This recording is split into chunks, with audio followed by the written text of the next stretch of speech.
Bonjour à tous et à toutes. Aujourd'hui, dans le cadre du projet PhotonIX, Madame Caroline Kulczar va nous parler de l'optique adaptative. Professeure des universités à l'Institut Optique Graduate School, elle est spécialisée dans l'optique adaptative. L'optique adaptative est une technique qui permet de corriger en temps réel les déformations évolutives et non prédictives d'un front d'onde grâce à un miroir déformable.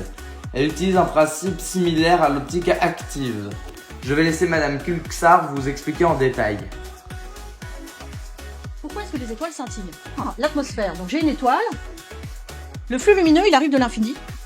Les photons se déplacent tous à la même vitesse, la vitesse de la lumière.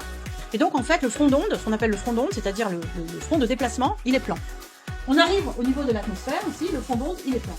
Et puis, en fait, dans l'atmosphère, il y a des courants d'air chaud et froid qui se mélangent, et ça fait dévier les rayons. Et on va voir pourquoi ça fait dévier les rayons. Et donc du coup, il y a un rayon ici qui est matérialisé par le trait jaune, il n'a pas le même chemin qu'un autre rayon qui passe à côté. Et en fait, du coup, ces différences de chemin optique qui sont causées par donc les variations de masse dans l'atmosphère, de températures différentes, font effectivement une déformation du front d'onde. Alors, comment voir cette histoire de déformation du front d'onde? Si je prends une photo, j'ai pris une photo là ici, avec un vase posé devant. On voit bien que le verre irrégulier déforme l'image. Ou si vous regardez la piscine, vous savez très bien que vous voyez très bien l'image quand il n'y a personne dans l'eau, et puis dès que l'eau bouge, en fait, les images du fond de la piscine sont déformées. Donc, les variations, en fait, d'épaisseur, de température, etc., ça fait effectivement des déformations de ce qu'on appelle du front d'onde, qui au lieu d'arriver plan, après sa traversée de l'atmosphère, va arriver déformé. Le miroir peut déformer l'image. Donc, s'ils peuvent déformer l'image, les miroirs, peut-être qu'ils peuvent être utilisés pour corriger les déformations. Puisque si on peut corriger, on peut aussi compenser. C'est là où intervient l'optique adaptative. L'optique adaptative, le principe, il a été proposé par Horace Babcock dans les années 50. C'était un chercheur qui travaillait aux États-Unis.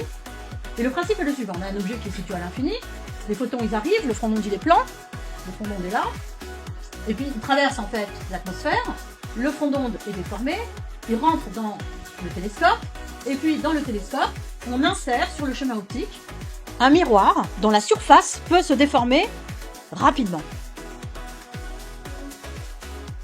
Les travaux de Madame Kulczar sur l'optique adaptative permettent de corriger et améliorer significativement la qualité des images. Grâce à cette technique, les télescopes peuvent obtenir des images beaucoup plus nettes et voir les étoiles et les planètes avec davantage de précision. Et maintenant, nous allons écouter les questions des élèves sur l'intervention. Mes études. Donc, j'ai pas un parcours très classique, en fait. Donc, j'ai fait un bac scientifique. Après le bac scientifique, je suis allée à l'université et je me suis orientée sur des études de mathématiques. J'ai fait des études de mathématiques appliquées pour faire professeur de mathématiques en collège. Et donc, j'ai commencé à faire professeur de mathématiques en collège et puis en fait, ça m'a pas trop plu. J'ai changé et je me suis dit, il y avait des trucs qui m'avaient intéressé dans mon parcours. J'ai trouvé que en fait, l'électronique, le traitement des signaux numériques, l'informatique, c'était intéressant. Et j'ai trouvé une école d'ingénieur qui faisait ça. Donc j'ai fait une école d'ingénieur. Ensuite, j'ai fait un master 2 en même temps que ma dernière année d'école d'ingénieur. Ensuite, j'ai fait une thèse de doctorat. Après l'école d'ingénieur. Après, j'ai travaillé en entreprise. Je suis partie à l'étranger aussi. Et ensuite, en fait, j'ai été recrutée à l'université. Donc, ça a pris quand même pas mal de temps. Parce que j'ai été recrutée à l'université, j'avais 34 ans. Donc, voilà. C'est pas un parcours très rectiligne. Voilà. Pourquoi les études qu'il faut choisir au lycée pour terminer? C'est bac scientifique, évidemment. Après, il y a plusieurs possibilités. Soit en fait de faire une prépa. Une prépa, c'est maths ou SI ou maths physique, etc. Soit l'université.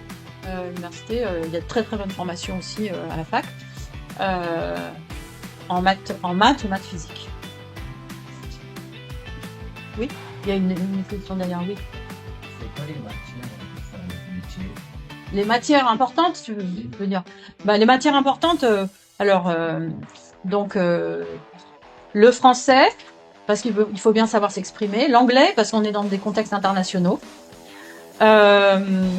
Ensuite, les maths, c'est sûr, la physique aussi, et l'informatique.